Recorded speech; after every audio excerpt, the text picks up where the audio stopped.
لله نحمده ونستعينه ونستغفره ونؤمن به ونتوكل عليه ونعوذ بالله من شرور أنفسنا ومن سيئات أعمالنا من يهده الله فلا مضل له ومن يضلل فلا هادي له ونشهد أن سيدنا ومولانا محمدا عبده ورسوله أما بعد فأعوذ بالله من الشيطان الرجيم بسم الله الرحمن الرحيم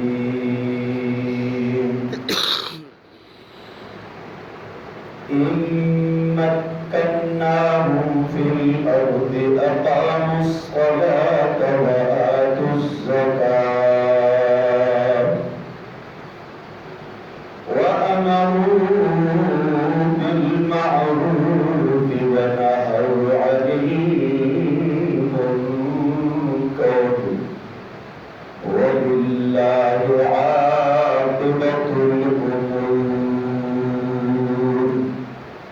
وقال الله سبحانه وتعالى وإن تعدوا نعمة الله لا تحصوها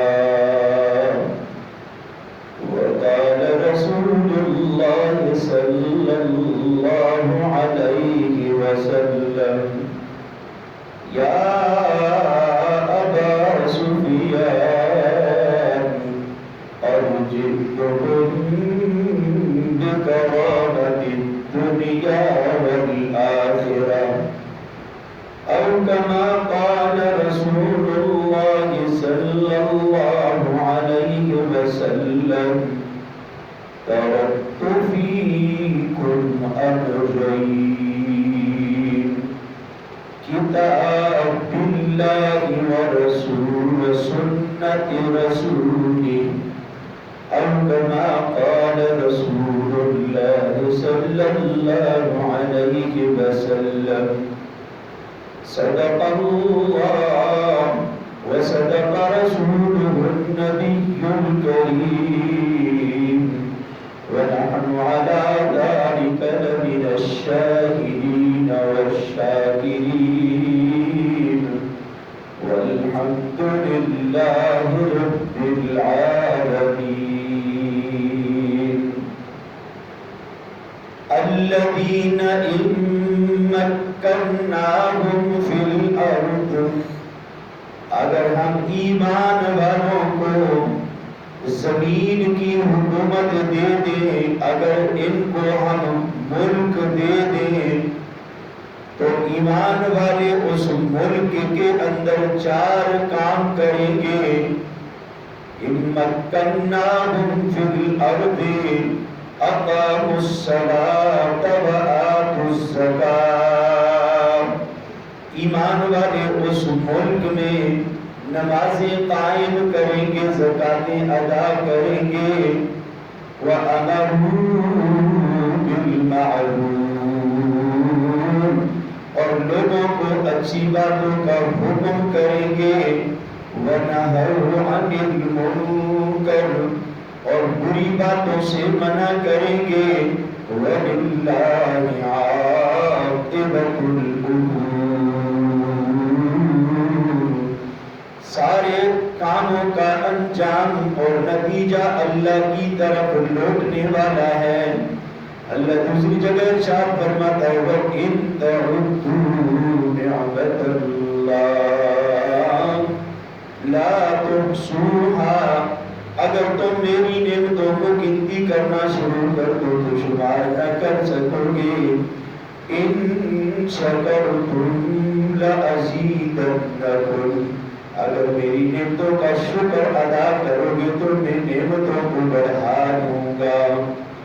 فرمایا رسول اللہ صلی اللہ علیہ وسلم نے ترکت فیکم امرین، دو چیزیں چھوڑے جا رہا ہوں، اگر ان کو پکڑے رکھو گے فلن تضلوا، ہرگز گمراہ نہیں ہوگے، کتاب اللہ و سنت نبیہ،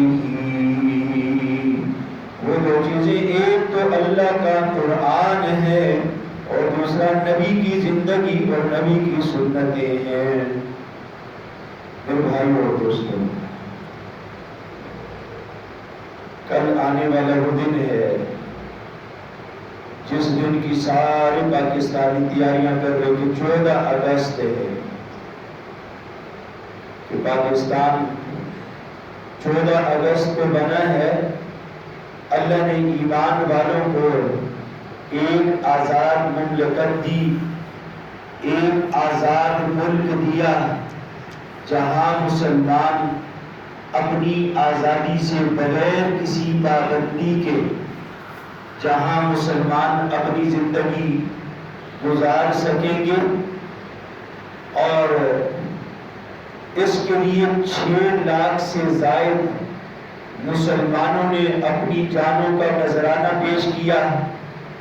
اس ملک کو حاصل کرنے کے لیے 6 لاکھ مسلمان گاجر اور مولی کی طرح کاٹ دیے گئے۔ اس ملک کو حاصل کرنے کے لیے جوان بہنوں نے، عورتوں نے اپنی عزتیں بچانے کے لیے کنوؤں میں چھلانگ لگا دی، دریاؤں میں چھلانگ لگا دی اور اپنے بچوں کو پھینک دیا۔ تو 6 لاکھ سے زائد مسلمانوں نے اس ملک کو حاصل کرنے کے لیے اپنی جانوں کا نذرانہ پیش کیا۔ ہزاروں بیٹیاں، ہزاروں بچے یتیم ہوئے اور جوان عورتیں بیوہ ہو گئیں اور گھر ویران ہو گئے اور ان کے کھیت اجڑ گئے کہ یہ ملک ہمیں ایمان والوں کو ملک ملے۔ اور ایک نعرہ لگ رہا تھا کہ اس ملک کی بنیاد، کوئی بھی پوچھے اس ملک کی بنیاد تو لا الہ الا اللہ محمد الرسول اللہ۔ اس ملک کا مقصد لا الہ الا اللہ محمد الرسول اللہ تھا۔ شہید ہونے والوں سے پوچھیں تو وہ بھی یہ کہتے تھے اس لیے لڑ رہے، اس لیے جان دے رہے، اس لیے گھر ویران ہو رہے اور بچے یتیم ہو رہے کہ ایسا ملک مل جائے جس ملک کا مقصد لا الہ الا اللہ محمد الرسول اللہ ہو۔ ایسا ملک مل جائے جہاں مسلمان آزادی کے ساتھ اسلامی زندگی گزار سکے۔ ایسا ملک مل جائے، ایسا زمین کا ٹکڑا ملے جس ملک کا قانون قرآن اور نبی کی سنت ہو۔ ترکت فیکم امرین کتاب اللہ و سنت رسولہ۔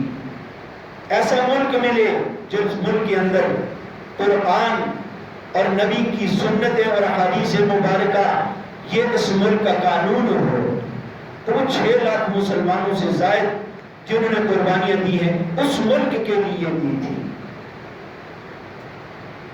جس کا مقصد لا الہ الا اللہ ہو، جس کا قانون قرآن اور سنت ہو، اس ملک کے لیے قربانیاں ہوئی۔ اور جو ملک مجھے اور آپ کو نظر آ رہا، یقین مانیں اگر وہ لوگ آئیں تو تڑپ تڑپ کے مر جائیں گے۔ کیا پاکستان اس بے حیائی کے لیے بنا تھا؟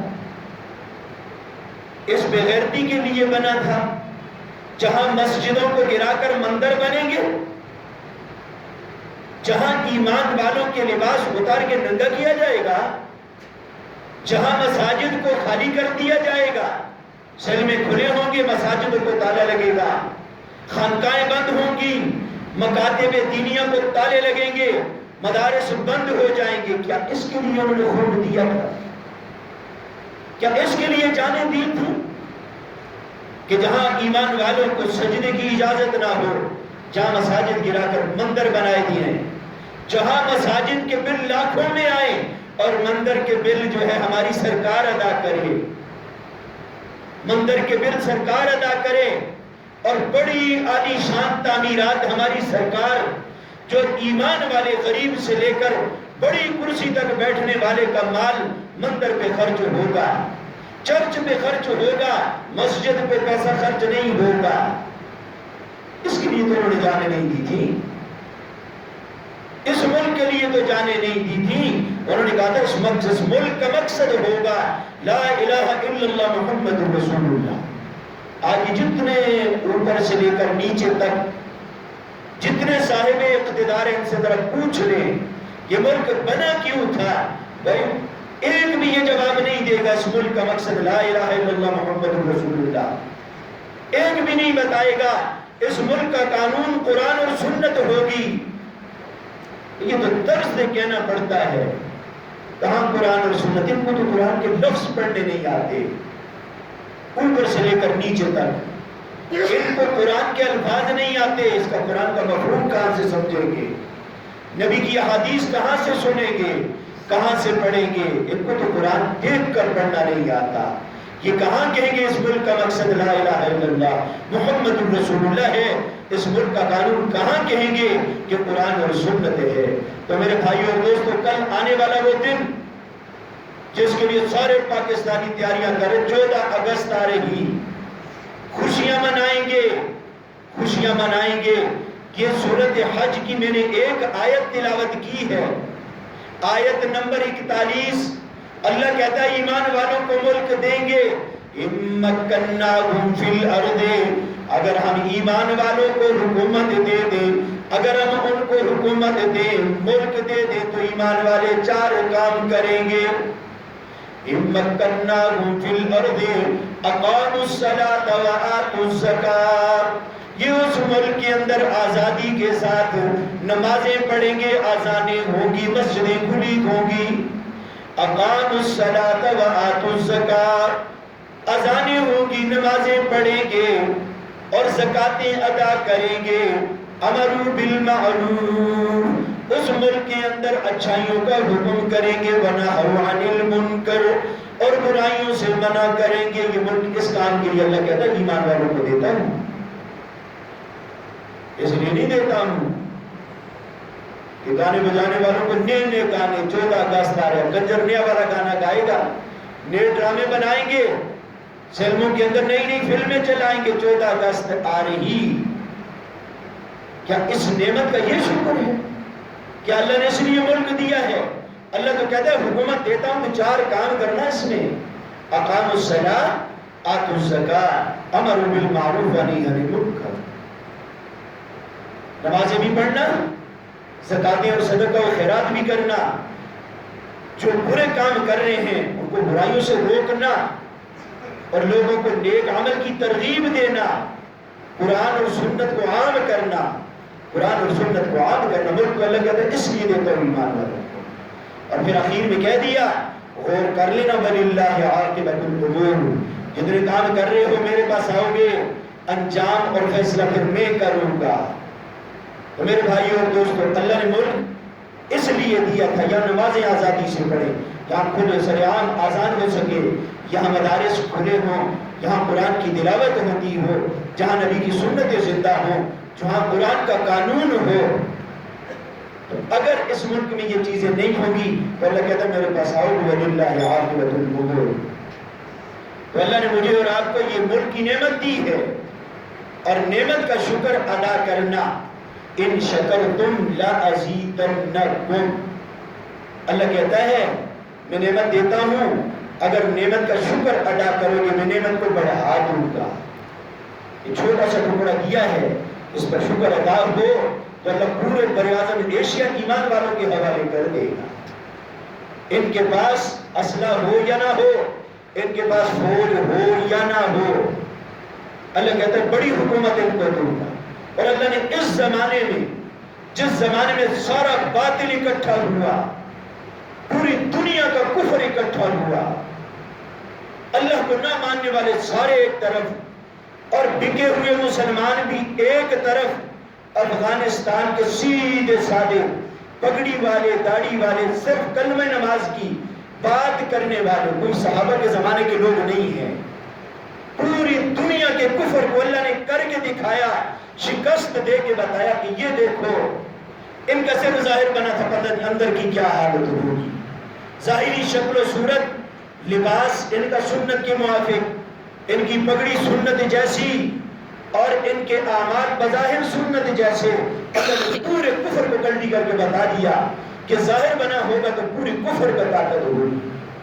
تو ایمان والے، پاکستان والے اگر اس ملک پر اللہ کا شکر ادا کریں، ان شکرتم لازیدنکم، اللہ کہتا ہے بڑھا دوں گا تمہاری حکومت کو۔ میرے بھائیو اور دوستو، یہ شکر کا طریقہ یہ نہیں کہ نوجوان موٹر سائیکلوں کے سلنسر اتار کے گلیوں میں شور مچائیں اور کنجریاں نئے نئے گانے گائیں اور ناچیں اور کنجر بھی ناچیں اور ڈرامے بنائیں۔ میرے بھائیو اور دوستو، یہ اللہ کی نعمت کا شکر ناشکری سے ادا کرنا، یہ اللہ کو اپنے مقابلے میں بلانے والی صورت ہے۔ اللہ کی نعمتوں کا شکر ناشکری میں دینا، اللہ کو اپنے مقابلے میں لانا ہے کہ حل من مبارز، اللہ میرے جیسا بڑا بے غیرت کوئی نہیں، تو کر میرے ساتھ، تو کیا کر سکتا ہے؟ یہ اللہ کی قوت کو للکارنا ہے۔ تو اللہ کی نعمتوں کا شکر ناشکری سے بدلا ناشکری سے نہ دیں۔ یہ کوئی ملک میں مل جانا، یہ کوئی شکر اس طرح نہیں ہوتا کہ گانے بھی بجائیں، نئے نئے ڈرامے بھی بنائیں اور نوجوان گلیوں میں ناچیں اور عورتیں گھروں میں ناچیں، بازاروں میں ناچ ہو، جلوس نکلے، جھنڈا لگا لیا، ملک سے محبت ہے، خوش ہو گئی۔ کیا جواب دیں گے ابا و اجداد کو جنہوں نے 6 لاکھ جانیں جنہوں نے قربان کی ہے؟ ان بیواؤں اور یتیموں کو کیا جواب دیں گے؟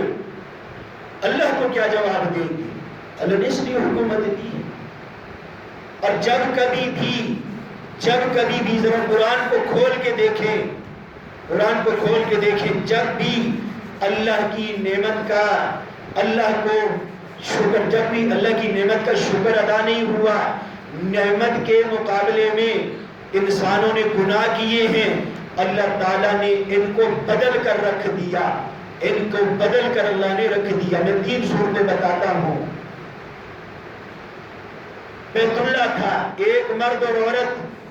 بیت اللہ اللہ کی نعمت ہے ایمان والوں کے لیے، جب تک بیت اللہ رہے گا اس وقت تک کائنات برباد نہیں ہوگی۔ اور یہ بیت اللہ اللہ کی ایک نعمت ہے جہاں ہر روز 120 رحمتیں نازل ہوتی ہیں، جہاں ہر روز 120 اللہ کی رحمتیں نازل، ان میں سے 60 نعمتیں اور رحمتیں اس کو ملتی ہیں جو وہاں پر نماز پڑھ لے، جو نماز پڑھے اور جو طواف کر لے، 40 رحمتیں اس کو ملتی ہیں، اور جو بیت اللہ کا دیدار کرے 20 رحمتیں اس کو مل جاتی ہیں۔ ہر روز اس بیت اللہ پر 120 رحمتیں نازل ہوتی ہیں۔ تو یہ نعمت کا ذریعہ ہے۔ پہلے زمانے کے، اسلام سے پہلے، ایک مرد اور عورت بیت اللہ کا طواف کرنے کے لیے آئے، بیت اللہ میں عبادت کے لیے آئے، طواف سے فارغ ہوئے، بیت اللہ ہی میں منہ کالا کر لیا، اللہ کے گھر میں جا کے گناہ کیا۔ اللہ بیت اللہ نعمت تھا، عبادت کی توفیق تو نے دی تھی، یہ تیری دوسری نعمت تھی، اور اس نعمت کا بدلہ میں نے گناہ کی شکل میں کیا، گناہ کی شکل میں نے بدلہ دیا۔ اللہ نے ان کی جنس ہی بدل دی۔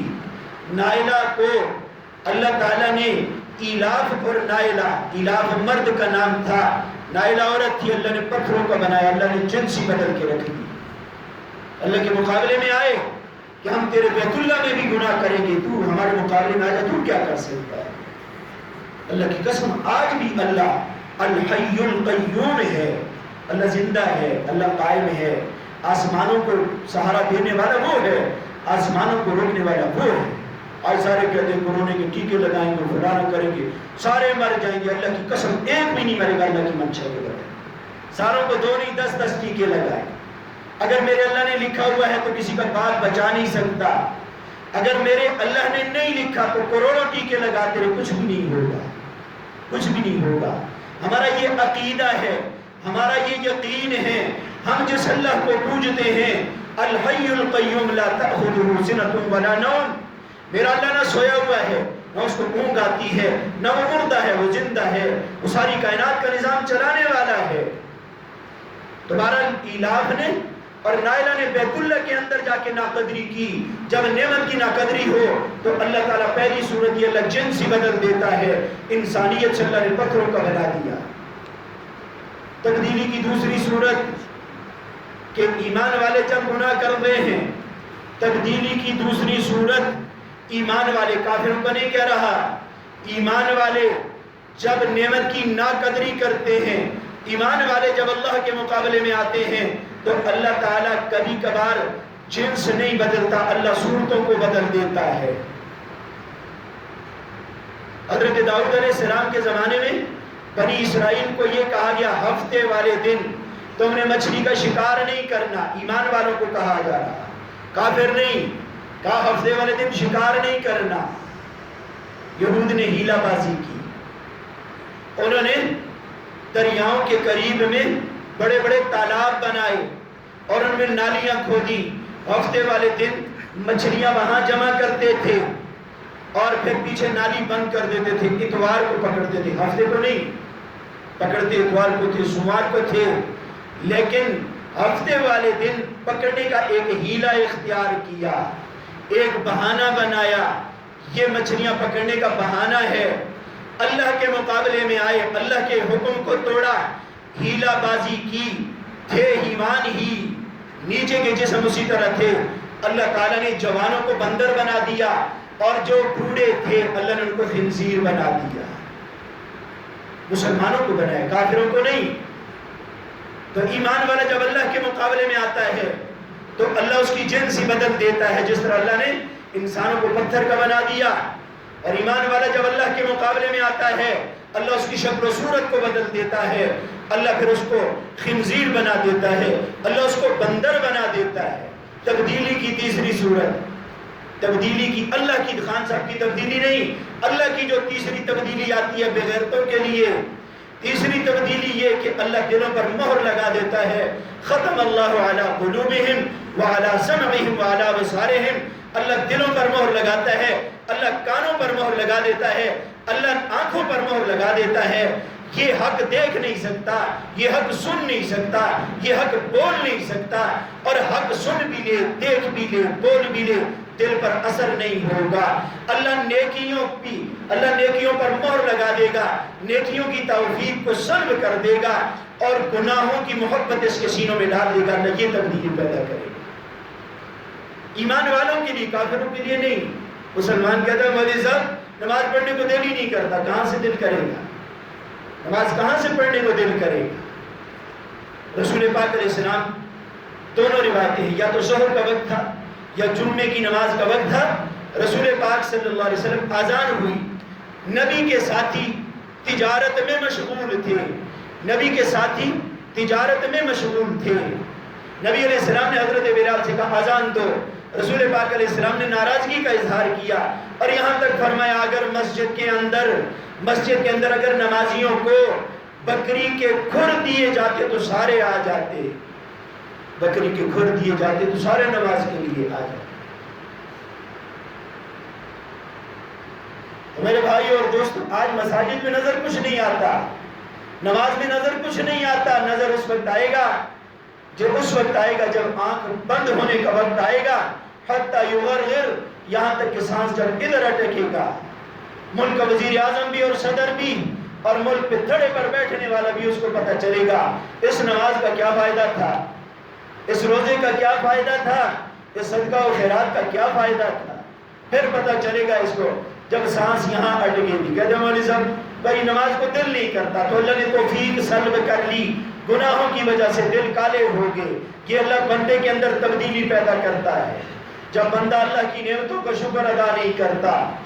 تو میرے بھائی اور دوستو، اللہ نے یہ ملک ہمیں نعمت کے طور پہ دیا ہے. اِمَّكَّنَّاهُمْ فِي الْأَرْضِ أَقَامُوا الصَّلَاةَ وَآتُوا الزَّكَاةَ وَأَمَرُوا بِالْمَعْرُوفِ وَنَهَوْا عَنِ الْمُنكَرِ. اللہ پاک کہتا ہے جب میں ایمان والوں کو ملک دیتا ہوں، ایمان والے وہاں نمازیں پڑھتے ہیں، ایمان والے وہاں زکاتیں اور صدقات اور خیرات دیتے ہیں، ایمان والے اچھائیوں کو عام کرتے ہیں، ایمان والے برائیوں کو مٹاتے ہیں. اس ملک کے اندر تو یہ ہوتا ہے. تمہارے کل آنے والا دن میرے جسم سے کوئی گناہ سرزاد نہ ہو، نہ کوئی گانا بجائیں، اور نہ پتہ نہیں بڑے بڑے یہ باجی لیے ہوتے پتہ نہیں کیا کیا کرتے ہیں. اللہ ہم سب کی حفاظت فرمائے. کوئی ایسا عمل نہ کرے جو اللہ اور اس کے رسول کی ناراضگی کا سبب ہو، ورنہ اندر تبدیلی آئے گی. یہ تیسری تبدیلی تو آئے گی. اللہ نیکیوں کی توفیق سلب کرے گا، اللہ گناہوں کی محبت دل میں ڈالے گا، گناہ کرتے ہوئے مزہ آئے گا، لذت آئے گی. اگر آزادی کا جشن منانا ہے تو 1400 سال تھوڑا سا پیچھے جا کے دیکھیں کہ رسول پاک علیہ السلام نے اور حضرات صحابہ کرام نے جب مکے پہ حملہ کیا تھا تو صحابہ نے کیسے جشن آزادی منایا تھا، رسول پاک علیہ السلام نے کیسے جشن آزادی منایا تھا. حضرت ام ہانی رضی اللہ عنہا کہتی ہیں جب مکہ فتح ہوا میرے نبی کا جشن ذرا دیکھیں. ام ہانی رضی اللہ عنہ فرماتی ہیں رسول پاک صلی اللہ علیہ وسلم مکہ فتح ہوا، اللہ کے حبیب میرے گھر تشریف لے آئے. اور وہ ام ہانی کا گھر آج کل جہاں یہ بابت عبدالعزیز کی سیڑھیاں اترتی ہیں بالکل یہاں وہ گھر تھا، بیت اللہ سے کوئی 40-50 قدم بیت اللہ سے. تو اماں فرماتی ہیں رسول پاک علیہ السلام کوئی 10 اور 11 بجے کا وقت تھا، رسول پاک علیہ السلام میرے گھر تشریف لائے. رسول پاک علیہ السلام نے آزادی کا جشن منانے کی تیاری کی تو پہلے وضو کر لیا. وضو کرنے کے بعد رسول اللہ صلی اللہ علیہ وسلم نے شکرانے کے 8 نفل پڑھے. 8 نفل رسول پاک علیہ السلام نے پڑھے جس کو چاشت کی نماز کہتے ہیں. رسول پاک علیہ السلام نے چاشت کی نماز پڑھ کر یہ جشن آزادی منایا تھا عمل سے، ان شکرتم لازیدنکم. اور صحابہ کا جشن کیا تھا؟ کافر یہ کہتے ہیں جو بعد میں مسلمان ہوئے، رات جب آئی نا جشن آزادی کی جو رات تھی، مرد تو سارے گھروں میں بند تھے. حضور نے اعلان کیا جو اپنے دروازے کو بند کرے گا ہم اس کو نہیں ماریں گے. دروازے بند تھے. جب رات کا وقت ہوا مردوں کی ہمت نہیں تھی، بزدل ہو گئے تھے، بزدل ہو گئے. اب رات کو ان کو امید یہ تھی مسلمان ہمیں قتل کر دیں گے، کسی کی ہمت نہیں تھی باہر نکلے گی. عورتوں نے ہمت کی، ہم جا کے باہر دیکھتی ہیں مسلمان کافروں کو قتل کرنے کے مشورے کر رہے ہوں گے. گھروں میں یہ باتیں چل رہی، مسلمان کافروں کو قتل کرنے کے مشورے کر رہے ہوں گے، اسلحہ ہتھیار تیز کر رہے ہوں گے. عورتوں نے ہمت کی. دیکھو گلیاں ویران ہیں، مکے کی گلیاں ویران ہے. یہ کس رات کی بات کر رہا ہوں؟ جس دن ملک مکہ جو ہے فتح ہوتا ہے، جشن آزادی والی رات کا بتا رہا ہوں. کافر کہہ رہے ہیں کہ باہر پتہ نہیں کیا ہوگا. عورتیں باہر نکلی جشن آزادی والی رات، ساری گلیاں ویران پڑی ہیں. ہمت کر کے عورتیں مکہ میں بیت اللہ میں پہنچی تو دیکھا کہ کوئی طواف کر رہا. یہ تھی جشن آزادی، یہ مسلمانوں کی جشن آزادی تھی. یہ بغیرتوں کی نہیں، غیرت مند اور حیا والوں کی یہ جشن آزادی تھی. کچھ طواف میں مشغول، کچھ بیت اللہ کی چادر پکڑ کے رو رہے، اور کچھ نوافل میں مشغول، کچھ دعاؤں میں امت کے لیے رو رہے. یہ جشن آزادی تو اس کا نام ہے ان شکرتم لازیدنکم. یہ جو جشن آزادی ہم مناتے ہیں یہ بغیرتوں والی جشن آزادی ہے، یہ کافروں والی جشن آزادی ہے، یہ صحابہ والی نہیں، یہ میرے نبی والی جشن آزادی نہیں. جشن آزادی منانی ہے ان شکرتم، کہ اگر تم میری نعمتوں کا شکر ادا کرو گے. شکر ادا کرنے کے ذریعے جشن میں بھی مناؤں، آپ بھی منائیں، اور یہ فیصلہ کر کے جائیں. اور نعمتوں کا شکر ہوتا کیسے ہے؟ رسول پاک علیہ السلام بیٹھے تھے، رسول پاک علیہ السلام نے فرمایا انسان کے جسم میں 360 جوڑ ہیں اور ہر جوڑ کے عوض صدقہ کرنا. صحابہ کوئی ہماری طرح مالدار تھوڑی تھے کہ 2 لاکھ 4 لاکھ 18 لاکھ مہینے کی آمدن تھی. فقیر لوگ تھے، دن کو کام کر کے رات کو کھانا کھا لیتے تھے. کچھ مالدار بھی تھے. تو حضور نے فرمایا جسم کے اندر 360 جوڑے ہیں اور ہر جوڑ کے عوض صدقہ کرو. صحابہ خاموش تھے. پھر عرض کیا یا رسول اللہ ہم تو غریب لوگ ہیں، ہر روز 360 صدقے کون کر سکتا ہے؟ قربان جائیں ان ہستیوں پر جو شریعت کو آسان کر کے چلے گئے. حضور سے پوچھیں، حضور سے پوچھیں. وہ تو نبی سے پوچھنے کو سعادت سمجھتے تھے. ہمیں تو قرآن پوچھتے ہوئے بھی حیا آتی ہے. بوڑھا ہو جاتا ہے جنازے تک پتہ نہیں، ایمان کا پتہ نہیں بوڑھے کا کہ میرے ایمان کیا ہے. اللہ کی ذات پہ کیا ایمان ہے، فرشتوں پہ کیا ہے، نبی پر کیا ہے، آخرت کے دن پر کیا ہے، تقدیر پر کیا ہے، مجھے تو پتہ ہی نہیں۔ کچھ غلطیاں ہماری ہیں، کچھ آپ حضرات کی بھی ہیں، مل جل کے کام سارا ہی خراب ہو گیا۔ تو نبی علیہ السلام سے پوچھا، یا رسول اللہ 360 صدقے کون کر سکتا ہے؟ ہمارے اندر اتنی ہمت نہیں۔ حضور علیہ السلام نے کچھ وظائف بتائے، فرمایا سبحان اللہ کہنا یہ بھی صدقہ، الحمدللہ کہنا یہ بھی صدقہ، اللہ اکبر کہنا یہ بھی صدقہ، لا الہ الا اللہ کہنا یہ بھی صدقہ، مسجد کے اندر سے کوئی کچرا وغیرہ پڑا اس کو اٹھا لینا یہ بھی صدقہ، اور اماطۃ الاذی عن الطریق، راستے میں تکلیف دہ شدہ چیز کو اٹھانا یہ بھی صدقہ۔ کئی دفعہ عرض کر چکا ہوں، ہمارے ہاں گھر کا پانی ہے تو گلیوں میں پھینکو، گھر کا کچرا ہے تو گلیوں میں پھینکو۔ ایک یہ گلی ہماری اللہ حفاظت فرمائے، خصوصاً جنہوں نے گھروں میں پرندے رکھے ہیں، خدا کا واسطہ ادھر یہاں بیٹھے ہوئے ہیں 3-4 ہیں، گھر کی مرغیوں کا کچرا، وہ ڈاکٹر صاحب ہمارے بزرگ ہیں، اللہ اس کو جزائے خیر دے، یہ غنی غریب، وہ خود بھی MBBS ڈاکٹر ہے، خود بھی صاف کرتا ہے، وہ پتہ نہیں مزدوروں کو بھی پیسے دیتا ہے۔ یہ ہمارے مرغیاں اتنی توفیق نہیں ہوتی، مرغیوں کا کچرا جمع کر کے سیدھا نمازیوں والی گلی، یہ تو نمازیوں کی گلی ہے، یہ محلے کی گلی تو نہیں ہے۔ ابھی بھی جاتے ہوئے دیکھو بڑے بڑے شاپروں میں پیٹھیں پڑی ہوئی ہیں، تو اللہ کا واسطہ دیتا ہوں یہ شرم و حیا کریں، اس گلی میں گند مت پھینکیں۔ اگر کسی کے پاس 200-300 یہ کچرے والے کے نہیں ہے، میرے پاس آ جائے، میں دے دوں گا، لیکن خدا کا واسطہ یہاں نہیں گند پھینکیں۔ ادھر کل پرسوں میرے خیال میں 50 پیمپر تو گزشتہ کل میں نے پڑے ہوئے دیکھے، تو میرے نبی نے صدقہ بتایا، اماطۃ الاذی عن الطریق، راستے سے تکلیف دہ شدہ چیز کو ہٹانا یہ بھی صدقہ۔ تو نعمت کا جو شکریہ ادا کریں، کل آنے والے دن دعا سے کریں، نوافل سے کریں، قرآن کی تلاوت سے کریں، دعاؤں سے کریں، رونے دھونے کے ذریعے، تو میرا اللہ کہتا ہے تمہیں نعمتوں کو بڑھاؤں گا۔ اللہ مجھے بھی آپ حضرات کو بھی شکریہ، جیسے حضرات کرام صحابہ کرام نے، اللہ کے نبی نے جیسے جشن آزادی منایا ہے، ہمارے ہاں بھی اللہ کرے ایسی ہی سنتوں کی زندہ ہو۔